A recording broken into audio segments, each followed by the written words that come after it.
Pour 2027, Jean-Luc Mélenchon n'a rien exclu. Il pourrait être candidat. Il semble aujourd'hui d'ailleurs même le mieux placé.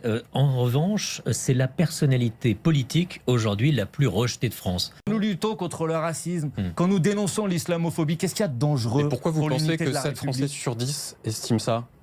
Comment ça se fait? Je pense que la France insoumise fait l'objet d'un pilonnage médiatique sans précédent. Donc d'une diabolisation. On assiste à une forme de macartisme politique aujourd'hui en France. C'est-à-dire qu'on nous reproche de défendre un cessez-le-feu à Gaza. Et parce que nous défendons un cessez-le-feu à Gaza, nous disons que nous aurions des complicités avec Jean-Luc Mélenchon l'antisémitisme. qui va envenimer parfois le débat public par un certain nombre de tweets ou par des prises de position. C'est aussi ça. Mais enfin, je veux dire, le problème, c'est que parce qu'on défend un certain nombre de positions, notre point de vue est immédiatement caricaturé. Nous avons déposé 23 signalements à l'Arcom depuis le 7 octobre, avec des gens qui viennent sur les plateaux de télévision, disant qu'il fallait nous buter physiquement. Et personne ne dit rien.